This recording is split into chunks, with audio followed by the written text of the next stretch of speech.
The GovX show is supported by Forrester, helping government organisations perform at their best.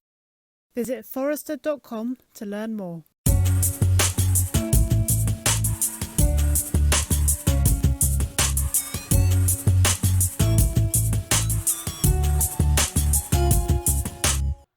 Hi, welcome to another episode of the GovX Show, the podcast for public sector changemakers.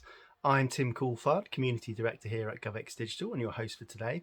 Joining me is Carsten Heiermann, who is the Chief Evangelist at the PDF software company Foxit, and our own GM for Government, David Wilde, who has extensive experience in the public sector as a CIO and Executive Director at both central and local government agencies. Hot topic today is accessibility of information, inclusion in the public sector. Do our citizens have the access to the information they need and deserve?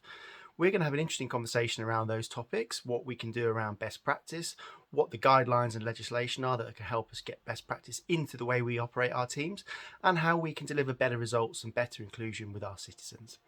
I'll be along at the end to share some more information about some of the work we've done with Foxit, notably the research report around the accessibility of documentation in local and central government, and also an on-demand session that we recorded recently with them at our virtual conference.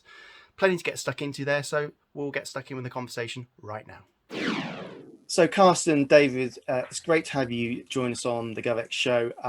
David, many of you will recognise and have seen before, but Carsten, new to the show, so perhaps you could just start off by introducing yourself, telling us a bit about your background and some of your areas of interest. Yes, of course. Thanks, Tim. My name is Carsten Heiermann. I'm by education an electrical engineer with a special focus on information sciences, although that is like ages ago. I'm in the industry for 25 years now, 20 years with a strong focus on PDF technology. I founded my own company in a PDF software company in 1995, focused on PDF solutions for mostly the automation and the mass production part, right? So when you have to send out a whole lot of PDF documents like statements or something like that, my software would have done it. And I sold this company to Foxit, as you can see up there, or Foxit is my current employer 5 years ago, and I'm Chief Evangelist there now. And therefore now looking at a full PDF portfolio from editor to desktop to mobile to automation, which is my source, SDKs, as well as all the way into e-signing solutions. I'm also serving in parallel on the board of directors of the ODA, the Open Design Alliance, focusing on CAD drawing conversion to PDF and stuff like that. And also as a founding member, I'm on the board of directors of the PDF Association, an industry organization where all the PDF software vendors come together to talk about how to interpret the standards. With regards to government and accessibility, my software was always trying to put a focus on automating the tagging, the structuring of PDF for accessibility. It is not limited there, but government agencies sometimes seem to take the need for accessible documents more serious. So we had a lot of government customers, more serious than the overall industry, I'm saying. So we had a lot of government customers there, public service customers around the world, like the NHS in the UK, or lots of state and local governments in Germany and Europe, and also larger agencies in Canada and the US. Great stuff. And we're gonna get into some of those aspects of accessibility. I know, David, you and I have spoken in the past about how accessibility and the ability to access information is such a sort of central core of democracy and fairness and inclusion. So interested to start to unpack some of the elements about how technology can assist in that, where we're headed, where we're going in the future. Some really interesting, juicy topics that we're going to get into, I'm sure, in the next sort of half an hour, 40 minutes. But David, maybe you could just introduce yourself as well, particularly around your experience around this piece, accessibility, and sort of how public sector can serve up digital information that keeps its citizens in the loop, keeps them informed, keeps them included. Yeah, good. So, yeah. So as we said before, I spent the best part of 35 years in central and local government before went into more sort of commercial ventures and what have you, and obviously doing the GM stuff here with GovX. But during those 35 years, I've always been very heavily involved in the whole transparency agenda, way back from the early days of data protection all the way through to where we are with GDPR and eGDPR as we are now. But critically underpinning all of that has been diversity and inclusion. inequalities, which kind of underpin the reality. It's not about just making information available, but it's also making information accessible and usable for the population. Long held the view, apolitical view, that public is here to serve the population that elects it, and that it looks after. Therefore, what governments should do is make the information they have easy to use and understandable by that population. And when you stick to that kind of central tenet, that drives a lot of behaviours that are right and proper around transparency in government. The thing I've constantly battled over the years with is when government agencies don't want to do that, which is in the nature of democracy and in the nature of administration. And the kind of stuff that I picked up on back in the early days, turn of the millennium, I was involved in writing the UK government web guidelines, and we were very, very active in those days. In the early days of WAI with WCAG, let's chuck in some acronyms with our friends in the W3C, back in the old World Wide Web Consortium days of the mid-90s onwards, with Tim Berners-Lee and co. But I think that set some really good foundations on which the technology world was beginning to show even then that borders should not stop this. And that standards at a global level are absolutely critical to the success. And it was fascinating to watch that play through against the vendors, who I think it's fair to say, and we'll probably pick up on some of this, Carsten, I think some of them were in a very different place back in those days. And the question we can go on and ask through this is, have they moved? How far have they moved? Because I think, consumer, resident, business, member of society, whatever you want to call them, government should be held to account. Government should be transparent, and we should be able to use these technologies to help make this happen. Yeah, 100%. And Carsten, picking up on that, we talk about accessible government, and I think often we just we make the statement, but I'd like to sort of stop and think about why does accessible government, accessible public information really matter? And I guess what are those implications if we don't get it right? If we haven't got the right guidelines, if we haven't got the right technology, what are the implications for our society, for our government, for everybody involved? That's a very broad question. So first, maybe we have to look at, or let's assume that government information as such matters. Okay, I think when we get on the same page with that, and then it matters to give access to it, right? Just taking a little bit from the funny angle, but seriously, there are rules and regulations we just have to follow inside and outside of the government world. But I am personally not a big fan of just because of the rules kind of arguments or threats, like in case of a violation, or we have to have somebody being responsible for it or something like that.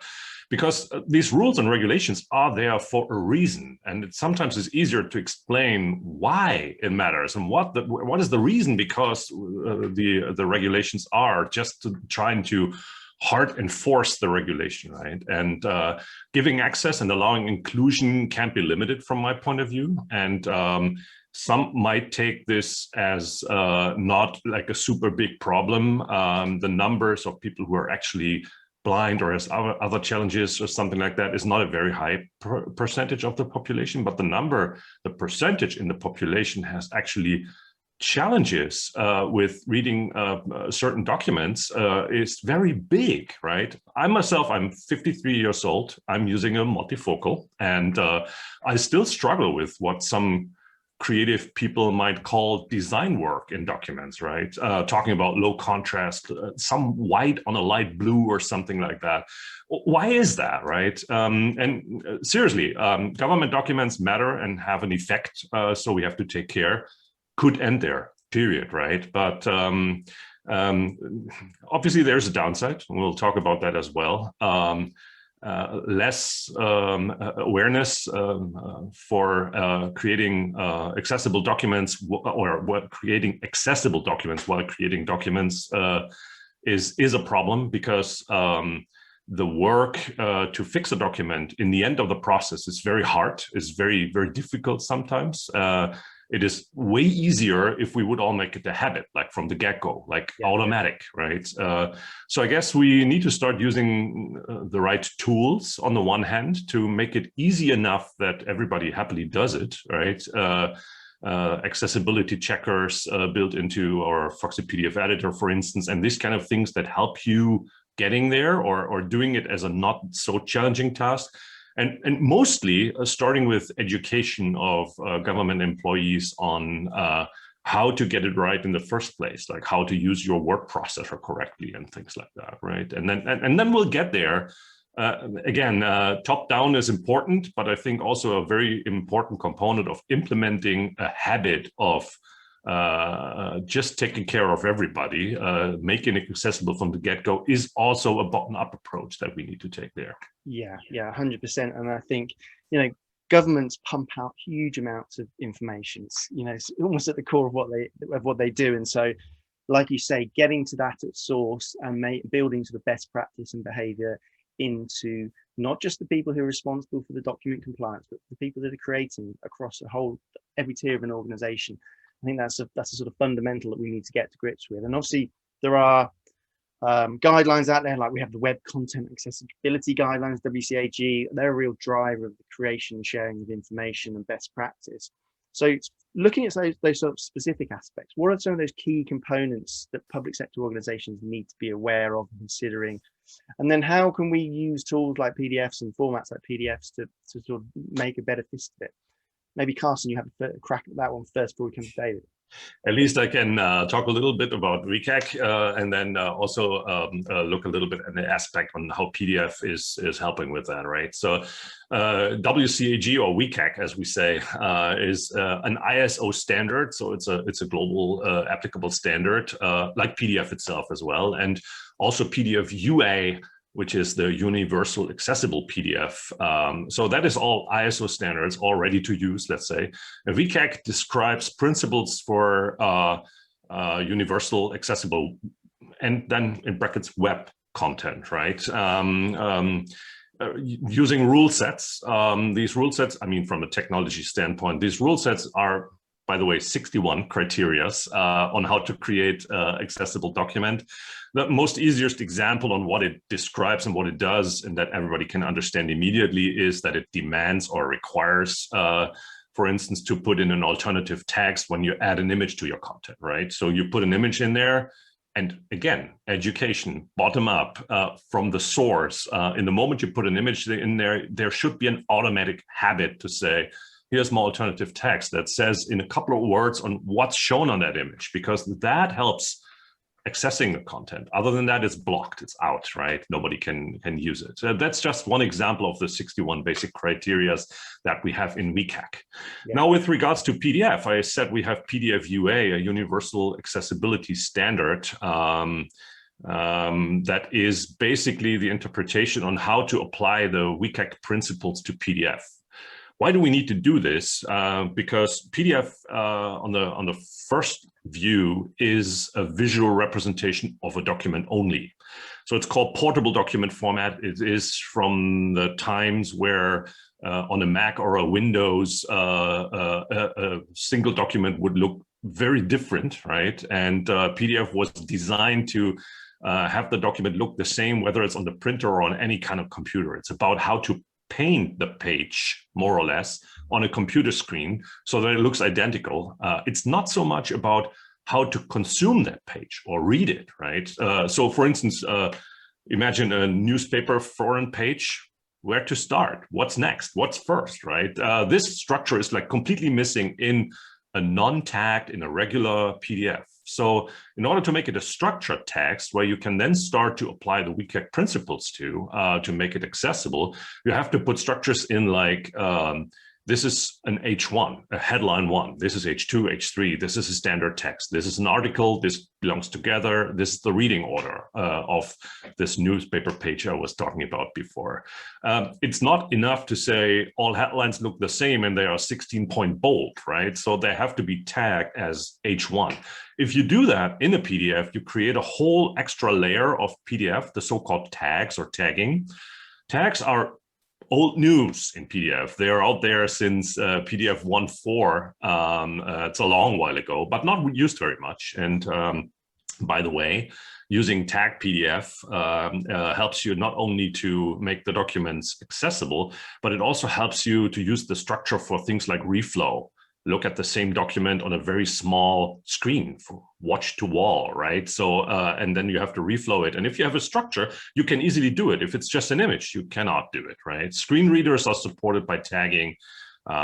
It helps us telling apart between artifacts, like the page numbering. And if you read a book out loud by a screen reader, and on every page it says the headline of the book, the headline of the chapter, and the page numbers, it's getting very, very, very odd experience and the reading order. I'm getting a bit long here, but PDF UA now is an ISO standard saying how to apply WCAG principles to PDF. So it's an ISO standard, by the way, out there since 2012, believe it or not. So we have this technology available for a long time. We just need to use it. It's based on the PDF ISO standard 32000, and this standard's nature is some of that, what is written in there is something like PDF language, font embedding, use Unicode, this kind of technical things. But part of that also is semantic. For instance, there is a tag has to match the content. What does that mean? And who decides that, right? Maybe not a machine. PDF UA has even more rules than the basic rules of WCAG. It's 136 rules in there and checkpoints to say whether a document is PDF UA compliant. Some of them are machine detectable, which is very good, right? Then we can use an automation, both in creation and in checking whether a document is accessible, and we can offload that burden from our workforce, right, to not slow them down too much. But bad news is 47 rules in there are more or less about semantics and not machine readable and not machine checkable, but nevertheless, checker software like in PDF editor gives you a protocol and helps you fix up, gives you fix up support in the editor, and then you get to a well-tagged and thus accessible PDF much easier. And it's still also an ongoing task. So as I said, there is solutions out there in software. The standard is out there for a long time. But there's also still active work. For instance, in the PDF Association that I mentioned before, there's a technical working group called the Well-Tagged Technical Working Group, all right? Trying to create guidelines on how to do that. Mostly maybe for software vendors. There's also the Matterhorn protocol about well-tagged by the PDF Association. And as I said, it's difficult in hindsight, so we should educate the workforce to create the documents as accessible as possible in the first place, and then have very good software using this new work that is done in automating, doing the last and finishing touch-ups, so that, again, the burden of creating an accessible document, which from my point of view is absolutely necessary, is lowered. Although I think it doesn't come for free in the foreseeable time as well, right? Yeah. So what I'm hearing is we've got the guidelines out there. Pop quiz later, we'll ask you to name all 61 elements, but no, we'll lay you off that. But I think, Dave, what I would sort of like to hear from you is, we know the guidelines are there. Yeah. How much do they play through into the reality of how particularly public sector folks are behaving in terms of their creation of information when they're putting information out there? Mm-hmm. In a sense, there's so much information to take in potentially. Are they doing the right things, or are they overwhelmed by it? What do you see out in the field, David, in terms of that, the implementation of WCAG and other sort of useful guidelines like that? You see a huge amount of variation at the country level. Yeah. And it's absolutely driven by the political imperative of the administration. That's the reality of government. So there are some governments that are a lot more open than others. That's kind of fact. But I think underpinning that is I think, and always strongly believe, that there is a combination of what's right, underpinned by legislation, not what's right because we told you so, which was Carsten's really good point earlier. But there's also what is readable and what is understandable, which is not necessarily what is accessible. And that's an important nuance because this can play hand in hand with the software and the technology solutions out there that can make things accessible, but not always readable. So the human intervention piece about quality of writing is something that was here long before the internet, long before we did this stuff on IT. This is going back in the days of typing pools, and that should not be underestimated, that the the drivers around legislation and all that kind of stuff is as much about that than it is around what the tech does today. The difference is what the tech does today is actually makes it really, really easy in two extreme ways. It makes it really easy to make unintelligible, awful documents that are huge and complex, right? And they can also make them look really good, but make them impossible to understand. Technology can do that brilliantly. In the same way, technology can do the reverse, can create very well crafted, very accessible, very easy to use and easy to engage with documents. Yep. But behind that is the skills of the authors, the skills of the designers, the skills of the communication function, but above all else, the imperative, the driver from those that are creating the need for those documents to engage effectively with their populations. Yeah. So when you play that through and you look at what does the legislation do, the legislation and government, where we see this working well, are those organisations that genuinely believe that they need to engage and engender the trust of their populations in doing what they do. Canada is one of the best examples globally and has been for a very, very long time. The US tends to follow Canada not long after, which is not a bad thing. Although there are some qualifiers we could put in there and probably spend a whole other podcast on. And in the UK, we're probably about 5 years behind both of those, but we get there. We just think about it for longer.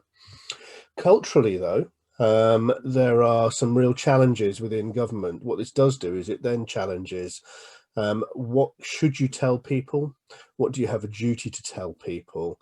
And how do you tell them effectively? And the challenge in government around that is how you reconcile that desire, that duty to share, with the other duty that government does have, and this is where the conflict comes in, the duty to protect. So, and the real challenge in this whole area is around how you protect individual rights and privacy, whilst at the same time being transparent in what government does. Yeah. So best example of that in the UK has been the 15-year debate we've had around care.data, the NHS data. Yeah, I find it fascinating because, I mean, Carsten, in the US, the residents have had, citizens have had full access to all of their detailed medical data for years. They take it with them. It's owned by them. It's not owned by health. In the UK, we still seem to labour under this illusion that the NHS owns our data. Never has been the case. And that's a really good example of where you hit that kind of challenge on that thinking. The other one that really kind of brings it home to me is FOI and redaction. Carsten picked on some of it, we sort of touched on a bit of it earlier, and I think it's well worth exploring. So what's redaction about? Redaction, my default position, and I've always done this when I've done information governance and sharing with organizations, redaction is something you have to do because you have to protect specific rights and responsibilities. The default position should be you don't. The difficulty in a lot of government is the default position is black the page and then decide what words you're going to let people see, and we all see them on TV shows, the CIA specials, see a black with 3 words, that kind of thing. And that for me is a good measure of whether a country and administration is looking to include and to be transparent and to live up to the aspirations of gaining trust in the residents, or they have something to hide. It's kind of that simple. Yeah, and I think that balancing act, or whether it's a tension or a balance between the needs or the desires of the public sector organization and then the people they're there to serve, and finding that right line between the two that delivers an optimum result for both parties is difficult. And there's another area that I think where that's relevant, and that's around, we're delivering more and more data, we're generating data, we're sharing information, trillions of PDFs in the world, and a good chunk of those probably come out of the public sector. And so there's increasing amounts of information that the public sector have to process, have to, filter, decide what they share, what they don't share. And so there's a desire and a sort of imperative in the public sector to generate pace and to generate speed and agility.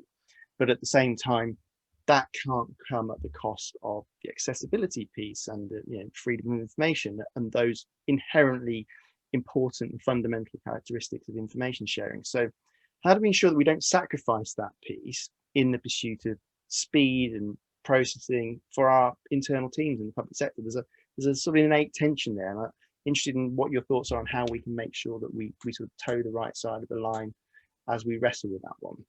I don't know who wants to jump in on that one first, because I guess it goes kind of to the heart of some of the fundamentals of democracy. So give you a couple of minutes each, and then we'll see where we get to. Maybe Carsten, you're smiling, so you look like you've got some thoughts on this issue.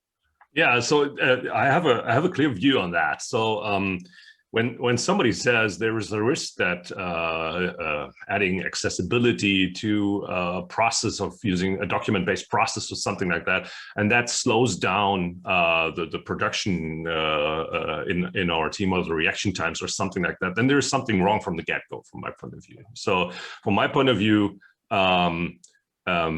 we all know it, right? Nothing lasts as long as a makeshift, right? On the other hand, we also all know that doing it right in the first place is important, or other than that, it would be very hard and very expensive later. So my statement is we have to design document-based processes from the get-go, always with accessibility in mind, right? And therefore, accessibility can't slow them down after, right? If they slow them down after, we did something wrong in the first place, right? And again, I think we have rules and regulations. We have education, bottom up, top down. And I also think that people are generally ready to do the right thing. And I'm saying government employees are generally ready to do the right thing, right? When they know what the right thing is, when we educated them, as I said, but also when, even if they know what the right thing is to do, and when the process is designed accordingly, when we have bad tools, they'll still try to find a way around it, right? Everybody knows that. That's human nature. And accessibility will not be free, as I said, fully effortless in the foreseeable times, but the tools get definitely better. So some prominent examples that are not really government relevant, but maybe so. If you save a PDF document now from Google Chrome, it's tagged, right? That's news. Same for Apple software doing it. If you save a PDF, it's tagged. It's not fully accessible, but it's tagged. That's a good point to start with. Word processors get better all the time if they are used correctly. And again, finally, document-based processes can't ignore accessibility at the design time. That's my statement. So they cannot be slowed down. I admit, from a software point of view, we came a long way with software and tools. There's good news every other day with regards to accessibility, with new releases of tools. There is AI technology introduced into these processes to help structure content in an accessible way. PDF desktop mobile support is very good. Automation came a long way, although that is the most challenging way when there is no human intelligence involved to make a document really accessible. They are useful. You can try that, but I admit we still have to get better on the software side. And there's a whole part of the industry working on just that, right? Applying the latest and greatest in technology to make things easier in that way. And then we no longer can say we have too much to do to care about accessibility. That's the wrong thought from the get-go. Yeah, absolutely. David, what's your thoughts on that? Well, just building on, I mean, the great thing about principles, whether there's 160 of them, 130 of them, or 40 of them, principles are consistent. They can be written in code. They can be applied to products, and they can be deployed. In fact, a lot of them are.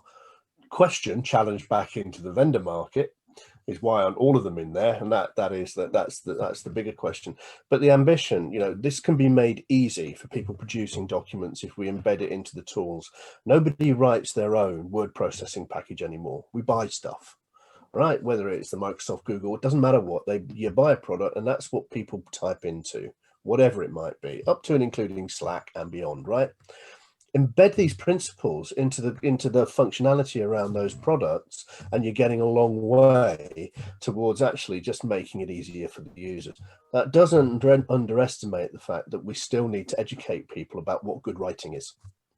Yeah, because so much of this is about being succinct and articulate in what it is you're presenting, but the software and the market out there is more than capable of implementing these principles into the tech they deliver. Yeah. And government will embrace that and will drive it through. And so that, I think, is kind of where we are on that that sort of piece there. The education bit around succinctness and stuff, one thing I think, sadly, over the last 30 years is word processing has taught people to be lazy. It's easy to type stuff and things like that. And so what we've seen is, I think, is a significant reduction in the quality of writing. You know, when writing was hard work, yeah, you thought more carefully about what you wrote. Yeah. These days it's easy to generate a lot of crap quickly. So it's kind of, so there's a, yeah, and that's not tech, that's just human nature kind of building out. So we shouldn't underestimate the importance, I think, of that shift in culture. But back to my earlier point, and we kind of said it right towards the beginning, and Carsten brought it out really well, which is, you know, the industry, the software industry has in its capability, in its gift, the ability to embrace these standards, embed them in the products, and deploy them out there. The open standards initiatives that are out there have demonstrated how brilliant this can be done. Look at what they've done with open banking. Look what they've done with GIS. Great to hear, Carsten, what you're doing actually on spatial data and stuff like that. We nail standards around that stuff because it isn't all words. It's also as much about visuals as anything else. And other mediums. And you know, I've had a long-standing view that GIS is the as yet undiscovered country in terms of deploying very, very rich, complex data in a more legible format. So there's some things to play through. WCAG deployed across all the GIS platforms. Wouldn't that be nice? Yeah. I agree. You throw a ball at the vendors here a little bit. I mean, you put it in context. No worries, all good. But I just want to catch that ball and say something about that. So first, tools really get better. You have to admit it. Even the word processor. So when you create a PowerPoint presentation, let's say in the latest version, and you add an image into it, there is a box popping up saying, put the alt text in here, right? Helping those who write content to do the right thing. And when you look at software, you always look at the hard stuff, right? You give the hard stuff to the software and then you say, figure it out, go figure it out. And I guess we made huge progress on that using, at Foxit, we work on many years now on something we call a layout recognition engine, right? You throw a piece of document at us and we try to figure out in hindsight, what has the author's intention been, right? What's the best reading order for this document? With this all machine learning and AI technology, there is still a long way to go. We can improve that a lot, but we also came a long way with that. And assume you scan a page into something like our Foxit PDF editor, right? You scan a page, all you have is an image. Now you want to have that content accessible. So there's a built-in OCR creating a readable text first, right? Then there's the LR engine in there creating a structure level on top of that text. Then there's an accessibility checker protocol in there creating a protocol for you saying here and there is still a problem with accessibility. And then there's an editor helping you touch up that, right? So from a vendor perspective, first, we would also like to not only get the hard stuff presented to us, secondly, of course we do, because we're paid for fixing the difficult problems, right? But also we came a long way. And I think the tools are much better. You just need to take a new look at it. And I guess if we, again, take that bottom-up, top-down approach and add those tools to our workflows, design those workflows with accessibility in mind from the get-go, we could do way better than we do today, I guess. So No, I've got to agree with you on that one, Carsten. No reason to wait on something, I'm saying, right? Yeah. Just get going. And I think the important point from what you were saying earlier was really important. Anybody that comes, when I was a CIO, if somebody had come to me and said, "I can't publish this because it's going to be difficult, and I've got to have to spend some time and accessibility and all that," I'd be going, "Sorry, that's just not acceptable." The tools, and we have an imperative to do something. It's not a reason not to do things. It's not an excuse that can be deployed. And back to the earlier point. I mean, my challenge out there with the vendor market, I agree 100% that it's come forward. I remember what it used to be like when people were doing stuff in HTML1. Yeah. It was about 1 million miles away from making anything accessible in those days. Yeah. You look at what we have now; it's fantastic. Yeah. And the range of media that people can engage with, through voice, video, as well as or through through text and other visual, I think has completely changed the game.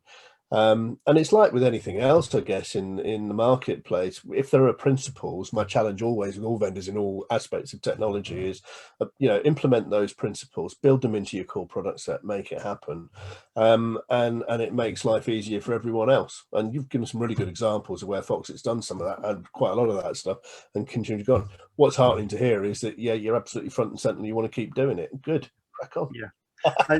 Oh, absolutely. I'd like to.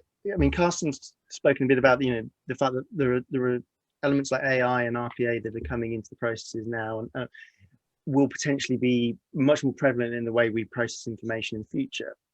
From your perspective, David, looking at the public sector side of things, if that technology comes to fruition, how could it potentially change the way public sector organizations collect, process, and use information? What are the opportunities there if we can build in this automation process, this AI parts of the way we collate and handle information? Yeah, you're always going to have to do this in tandem with the individual's rights and all that consent piece, because they go hand in glove, these two things. But we're actually seeing it happen today. I mean, what's going on with census in the UK this year? It's not a 50-page document sent out to God knows how many millions of households to fill in and send back, as the one was 10 years ago. This year, it's been drawing information from multiple available sources and only asking people for information that they genuinely shouldn't and can't get from that variety of sources. But back to the accessibility and the visibility, the way in which the request for that core information from the whole country has been driven entirely digitally, across the UK, it's kind of everyone's just not noticed the fact that we've actually conducted a 10-year census of the entire population using digital means during COVID. And that, for me, kind of demonstrates that's a 10-year gap, and we have fundamentally transformed what that can look like. Now, what's really going to be interesting off the back of that is what then do you do about the output from that and render that in usable, accessible ways to help do what censuses are for, which is to inform decision making, how you're going to run the country for the next 10 years, all that cool stuff. And I think, and also how you then make information available in accessible and usable formats for multiple organizations to take advantage of it, to do everything from economic gain through helping the most vulnerable in our society. Yeah, absolutely. Sounds like a job for PDF, I guess. Yeah. Yeah, absolutely. Well, I mean, what I'm hearing from you both is that the willing is absolutely there within the public sector. The technology is moving at a pace to sort of fulfill that need and desire. And so I guess the education piece and the getting to these behaviors at source, so that people use the tools in the right way, they understand what they're supposed to be doing and how, then we can continue to build that accessibility throughout the vast ways of information that we inevitably sort of pumping out in the public sector. So it's great to be able to sort of spread the word and keep that mantra flowing, and we'll do our part here as well to obviously sort of push that out across our audience throughout. We're dealing with a lot of people providing services and information publicly, so good to bring that front and center. So just want to thank you both for the conversation, because as we said, accessibility of information goes to the absolute heart of democracy. So it's something that we can't ignore, and great to hear that both the public sector and the vendor side are really working hard and maybe coming together to build that between them, which is always the best way. So in that spirit of collaboration, thanks to you both for joining us for the conversation. Thank you, Tim, for inviting us. Thanks, David, for the chat. That's great. Thanks. Cool. Well done, Tim. Thank you. Well done all. Enjoyable conversation. Good. I think there was just finishing. There's one thing, Carsten, which we maybe should have picked up on, which we didn't, which I think is a massive. So just your last comment on PDF, the sustainability of information over time, because what PDF also does is it avoids the trap of microfiche. Yeah. We should have, we can record another episode talking about PDFA, the archival ISO standard that is so super popular here in Germany. it arrived like 100%. There's no government agency storing any PDF other than in PDFA for a reason. Again, that is rule sets to say how to use PDF to convert content in a format that can be rendered on a computer that we even don't know how it looks like in the future, right? And it always stays the same. So what from the big PDF standard is allowed to be put in an archive and what not, right? And it's also an evolving standard because PDF evolves, and we always have to go back and update the recipe and say, use this version of PDF and that, don't do this, use that feature, that is mandatory, that is forbidden, in order to create a PDF out of the new features, new standard of PDF that is again accessible, archivable for a long time and readable for a long time. And then really, we called it electric paper in the beginning, right? So like printing it out, like fixing it, only electronic in an electronic archive. That's a little bit over with because that paradigm doesn't work any longer in today's environment, in today's document formats and document content. But nevertheless, the standard is valid. It's used very much in Germany, not so much in the UK. Not so much in the US, but again, if you like, let's do another episode on PDFA. There is something, joking aside, there is something in that. You need to call it e-vellum. That's what it is. Because I mean, seriously, it's the vellum test, isn't it? Which everybody goes on about. You know, the one thing that stood the test of time hasn't been paper. It's not been papyrus. It's been vellum. You know, animal skin. It's the one thing that lasts. You know, has proved to last the test of time. But will PDF8, will the new formats actually supersede that? It's not going to be a repeat of microfiche. It's not going to repeat of CD. You know, where we were told back in the day, weren't we? CDs would last forever. Yeah, right. No, a modern archive like today's is not like self-sustaining. It has to be managed all the time. Yeah, for sure. But there's all technologies again out there to do it, and many agencies in government figured out how to do it in the meantime to also again cope with the challenges of born digital content, right? And there's just no way to put it on a stone, right? When it is born digital from the get-go to make it last. You have to take on the challenges of fully digital all the way to in a couple of 100 years or longer, right? Yeah, that's the ambition. Absolutely. Great stuff. Well, thank you both for joining us. Been great. Appreciate your time. We brought it in pretty much on time, so that's good going. Plenty of value there. So thanks again, gentlemen, and speak to you soon. Yeah, thank you. Great to meet you, Carsten. Talk to you soon. Pleasure. Bye. Bye. So thanks again to David and Carsten for joining me for that conversation, really drilling into what accessibility means, how tools and technology can help, and some of the ideas around best practice so that we can empower our teams to deliver more accessible information at source rather than retrofitting the accessibility piece further down the line. We've done plenty of work with Foxit around this, some really important stuff, and I'd urge you to take a look at the research report that we did with them and also the fireside chat with Carsten's colleague Didi Cato at our recent conference. Links to both session and the report are in the show notes attached to this episode, so just click them, follow the link and get the information you need and really develop your understanding of this important issue. That's about all for this episode. We'll be back soon with another conversation with a public sector changemaker, but until then, goodbye.